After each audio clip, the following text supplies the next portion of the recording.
کہ آپ کو نماز کا طریقہ آتا ہے؟ بہت آسان انداز میں مکمل نماز کا طریقہ احادیث کی روشنی میں بتانے لگا ہوں، توجہ کے ساتھ آپ نے سنا ہے، اور اس کو اتنا شیئر کریں کہ اگر کسی کی آپ کی وجہ سے نماز درست ہو جاتی ہے، ساری زندگی وہ جو نماز ادا کرے گا اس کا ثواب آپ کو بھی ملے گا اور مجھے بھی ملے گا۔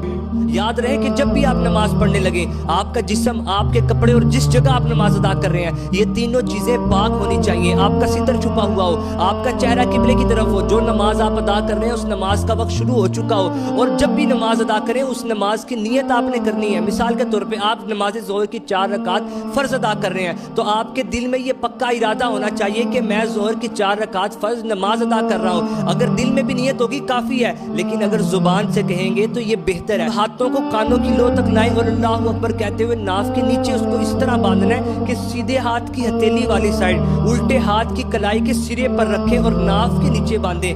پھر آپ نے ثنا پڑھنی ہے، سبحانک اللہم و بحمدک و تبارک اسمک و تعالی جدک و لا الہ غیرک، اعوذ باللہ من الشیطان الرجیم، بسم اللہ الرحمن الرحیم۔ اب سورہ فاتحہ پڑھنی ہے۔ کئی لوگ غلطیاں کر رہے ہوتے ہیں، توجہ کے ساتھ آپ نے سننا ہے۔ الحمدللہ رب العالمین الرحمن الرحیم مالک یوم الدین إياك نعبد وإياك نستعين اهدنا الصراط المستقيم صراط الذين أنعمت عليهم غير المغضوب عليهم ولا الضالين۔ پھر آہستہ آواز میں آمین کہنا ہے۔ پھر بسم اللہ الرحمن الرحیم پڑھ کر قرآن پاک کی کوئی سی 3 آیات یا کوئی چھوٹی سورت پڑھ لیں۔ بسم اللہ الرحمن الرحیم، قل هو اللہ احد اللہ الصمد لم یلد ولم یولد ولم یکن له کفوا احد۔ پھر رکوع میں چلے جائیں اور رکوع میں آپ کے دونوں ہاتھ آپ کے گھٹنوں پر ہونے چاہیے۔ پھر آپ نے 3 مرتبہ یہ تسبیح پڑھنی ہے، سبحان ربی العظیم۔ 3 مرتبہ پڑھنے کے بعد آپ سیدھے کھڑے ہو جائیں اور ہاتھوں کو چھوڑ دیں، اور پھر آپ نے اگر اکیلے نماز پڑھنے ہیں اللہم ربنا ولک الحمد، اس حالت کو کوما کہا جاتا ہے۔ پھر آپ سجدے میں چلے جائیں،